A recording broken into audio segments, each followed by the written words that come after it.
Good morning, travel enthusiasts, and welcome aboard Ready4AllTravel's daily travel briefing. I'm Mira Kapoor, filling in for Richard, and I'm so excited to be your guide today.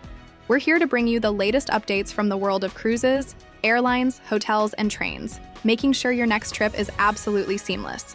Let's dive right in.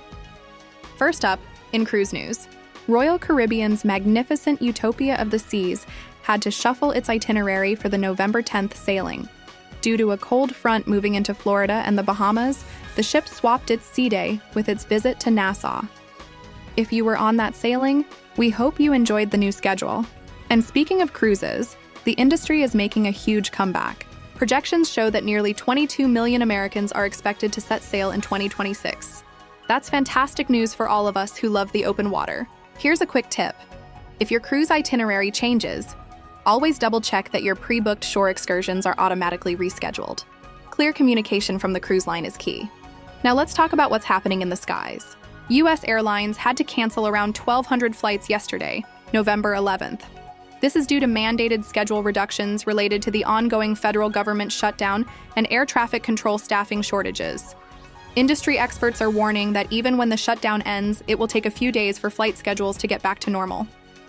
So, what can you do? Try to book the earliest flight of the day, as they're less likely to be delayed. Get to the airport super early. We're talking 2 to 3 hours for domestic flights. And it's always a good idea to have a backup plan, just in case. Moving on to hotels and resorts. With all the disruptions in air and sea travel, hotels near major ports, especially in Florida, are seeing a spike in demand for pre-cruise stays and parking. Down in the Caribbean and Mexico, resorts are getting creative. Instead of just slashing prices, they're offering amazing perks like resort credits or bundled meal and spa packages. This tells us demand is getting stronger. Our tip for you, if you're staying at a hotel before your cruise, look for one that offers a free shuttle to the port, luggage drop-off, or complimentary parking. Those little extras can save you a lot of stress and money on embarkation day. And what about the railways? With flight cancellations on the rise, train travel is becoming a really attractive alternative, particularly in corridors with reliable service. Keep in mind that some infrastructure upgrades in the Northeast and Midwest might cause minor schedule adjustments. So if your train ride is connecting to a flight or cruise, be sure to check for any updates. We recommend building in at least a 60-minute buffer between your travel segments to account for any small delays.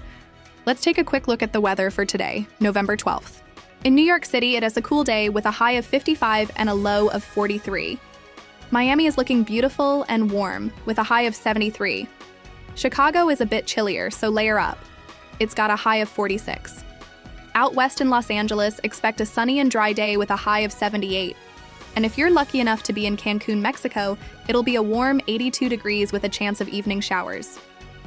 Time for our word of the day. Today's word is expedition. An expedition is a journey taken for a specific purpose, like exploration. It is the perfect word for those trips that go beyond just sightseeing and dive deep into adventure. And now for our riddle of the day. What can travel all around the world while staying in a corner? Think about it. It's a postage stamp. To wrap things up with a smile, here's our travel joke of the day. Why don't cruise ships ever get lost? Because they always have a sea navigator on deck. Adventure is out there, and with Ready4AllTravel, we want to help you make it unforgettable. As always, may your paths be clear, your sails steady, and your adventures extraordinary. Thanks for tuning in today. Until next time, from all of us here at Ready4AllTravel, cheers.